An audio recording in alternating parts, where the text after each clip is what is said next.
자, 안녕하세요. 맥키네 지혜투자클럽입니다. HLB 주가가 다시 이제 레벨다운 박스권으로 내려갔는데요. 자, 45,000원 회복은 언제쯤 할까요? 다음주 투자 전략까지 한번 살펴보도록 하겠습니다. 자, 미국 시장 개장 전 분위기부터 한번 살펴봐 드리도록 하겠습니다. 지금 이제 선물 흐름 같은 경우에는 나스닥 선물이 1.41% 급락 분위기고요. 다우 선물 같은 경우는 1.39%, S&P 선물 같은 경우는 1.41%, 중소형주 중심의 러셀 2000 선물 같은 경우도 1.66% 하락세 흐름이죠. 예, 미국 시간으로 이제 9월 20일, 9월 21일 이제 다음 주에 이제 벌어지게 되는 9월 FOMC 관련되는 부분에서 울트라스택 관련되는 이야기까지 나오면서 시장 분위기가 이번 주 들어서 또 흐름이 별로 좀 좋지 않고, 이 불확실성 관련되는 부분들이 이제 다음 주나 되어야 어느 정도 지금 결과가 나올 수 있는 분위기니까, 내용을 보게 되면 지금 분위기가 별로 이제 안 좋은 기사들만 많이 나오고 있습니다. 세계 최대 이제 헤지펀드 매니저인 레이 달리오 같은 경우에도 watch out for rate reaching this level because Wall Street stocks will take a 20% hit. 그러니까 이제 금리가 올라가게 되면 4.5%까지 만약에 올라가면 브리지워터의 레이 달리오가 주가가 20% 더 빠진다, 뭐 이런 어떤 공포스러운 뭐 이야기까지도 지금 하고 있기 때문에 시장의 어떤 영향을 종목들이 전체적으로 마켓 리스트에 지금 놓여져 있다. 그래서 이런 부분들을 압도할 만한 이제 재료가 있는 종목들 아니면 시장 영향을 좀 받고 있다, 이렇게 좀 보시면 되겠죠. 그러한 상황에서 이제 국내 시장의 오늘 전반적인 어떤 흐름에서도 보면, 자, 환율을 보시게 되면 원달러 환율 자체는 그래도 이제 1388원, 예, 5원 70전, 거의 1400원 정도 분위기 있는 상태에서 원달러 환율 자체가 조금 이제 좀 떨어져 있는 상태고요. 그럼에도 불구하고 외국인들이 선물 쪽에서는 좀 이제 그나마 매수를 좀 하고 있는데, 선물 쪽에서는 매도를 계속 이어가고 있고요. 기관은 특히 이제 금융투자, 정거사 중심으로 매물을 던지고 있습니다. 이 부분들을 개인들이 그대로 받아주고 있는데요. 등락 종목수를 보면 하락 종목수가 거의 대부분이다, 이렇게 봐야 되겠죠. 자, HLB 관련된 기사는 이제 특별히 없는 가운데 제가 외국 기사를 다시 한번 예, 좀 참조를 한번 해봤습니다. 최근에 이제 이 간암 관련되는 부분들은 에스모 학회의 이후에도 이제 후기가 계속 나오고 있고요. 현지에서도 이제 계속 이제 여러 가지 이야기가 나오고 있을 만큼 올해 이제 간암 관련되는 부분에 결과들이 희비가 지금 갈리고 있는 부분들이 많거든요. 그래서 이 부분들 이벨루에이터 이제 벤티지 기사인데요. 에스모 학회 때 이제 초록 공개 이후에 뭐 코멘트라고 보시는데요.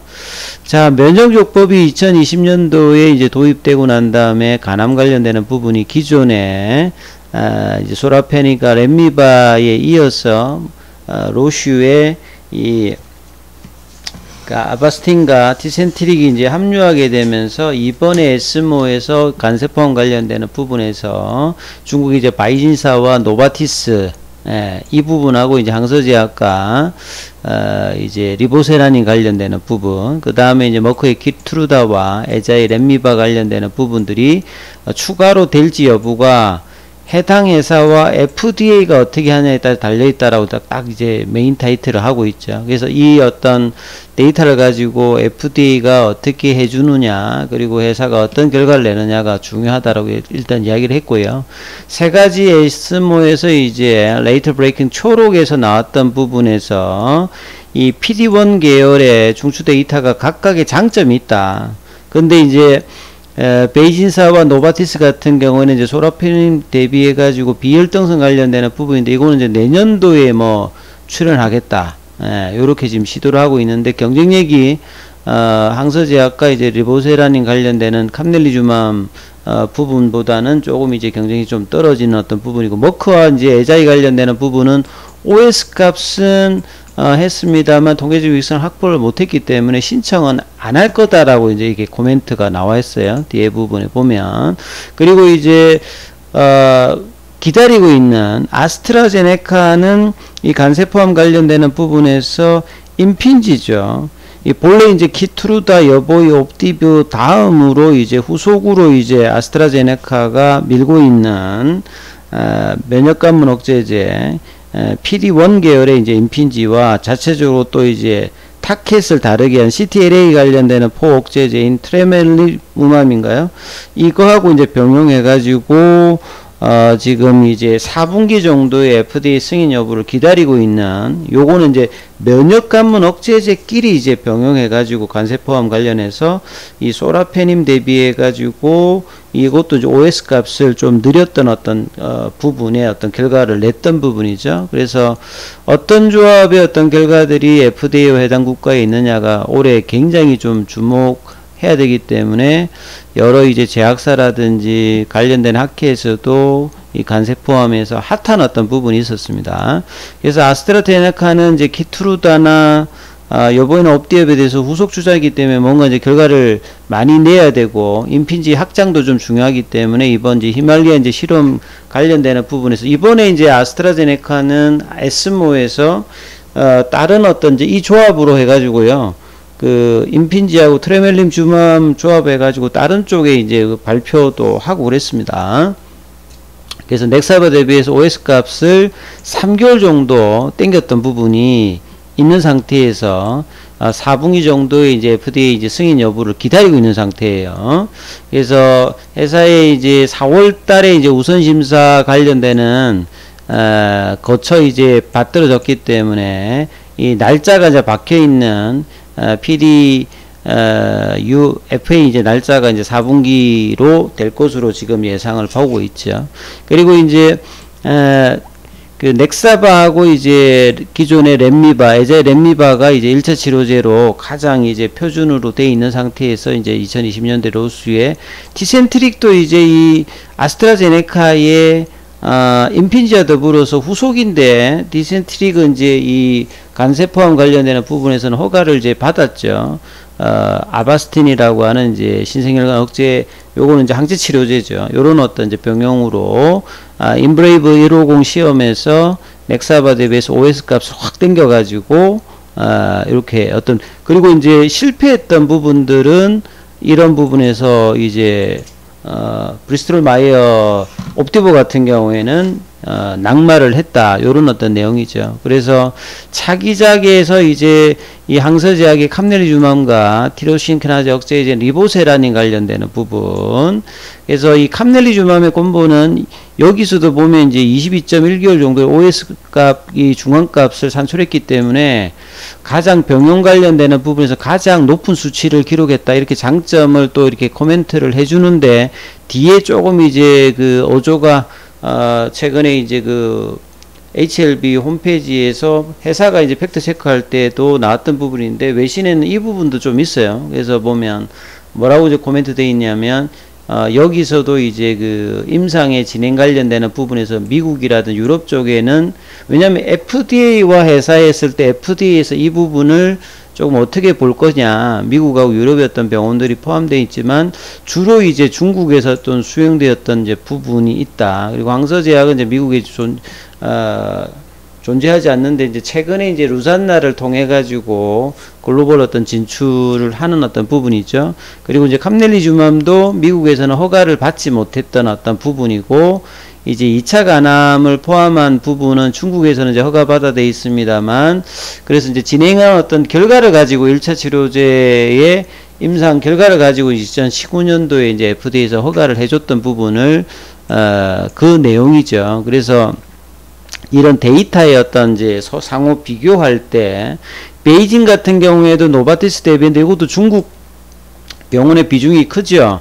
그래서 FDA 입장에서 캄넬리주맘과 리보세라님의 어떤 이 부분도 그렇고, 베이진사와 이 노바티스가 이제 밀고 있는 이 티셀리주맘 관련되는 부분들도 이 중국의 어떤 중심의 어떤 데이터이기 때문에 비혈등성 관련되는 부분에서 내년에 이제 출연을 하는데, 여기에 대해서 이제 어떻게 할 거냐. 그래서 결국 FDA가 미국의 어떤 지역에 형성된 데이터 세트의 수용 가능성 여부가 이제 어떻게 되느냐가 중요하다고 이제 에밸루에이터 그 벤티지에서도 이제 이야기를 했던 부분이라 봐야 되겠죠. 그래서 여기서도 보면 티셀리주맘 관련되는 부분에서 뭐 이렇게 이야기가 되어 있는 부분, 요런 부분들이 최근에 어떤 그 투신 분위기에서 계속 이제 있는 것 같아요. 그리고 이제 병용 관련되는 부분에서 이제 결과를 보면 미국에서 승인받았던 넥사바 같은 경우에는 2007년도에 승인받았을 때 OS 값을 한 2~3개월 정도 늘렸던 부분이죠. 그래서 사망률을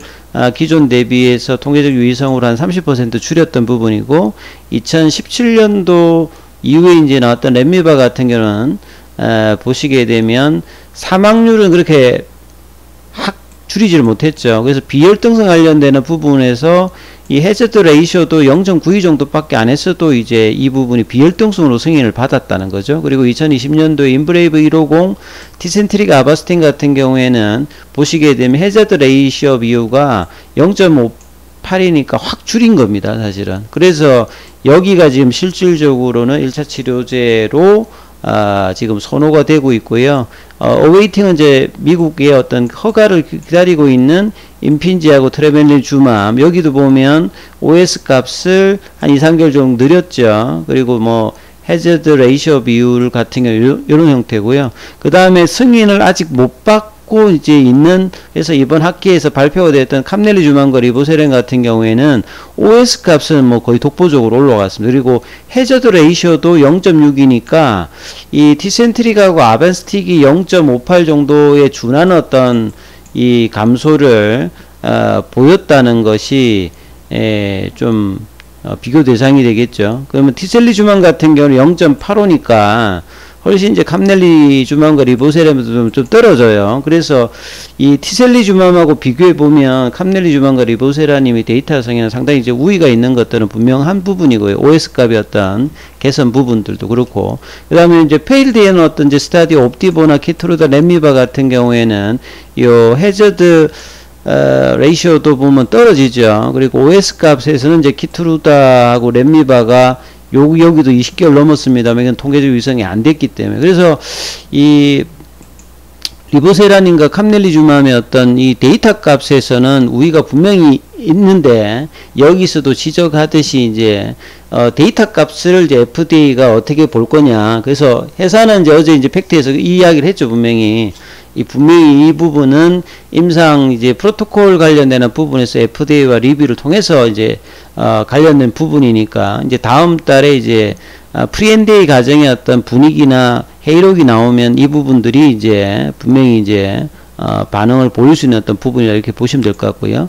자, 차트를 통해서 이번 어떤 흐름들을 본다라고 하면 이 호재인데 수급상의 어떤 이제 여전히 외국인 비중이라든 기관들이 없기 때문에 개인들과 이제 공매도 관련된 어떤 수급이 있으면 단기적인 어떤 부분에서 돌파를 못하고 이제 오히려 이제 빠지는 흐름들로 했던 부분이 상당히 좀 아쉬운 부분이 있죠. 그리고 이제 이런 부분들이 이제 추석 연휴 전에 이제 들어왔던 수급을 그대로 이 프로그램과 더불어서 뱉어내면서 4거래일 연속 지금 원봉을 만들어내면서 좀 빼버렸거든요.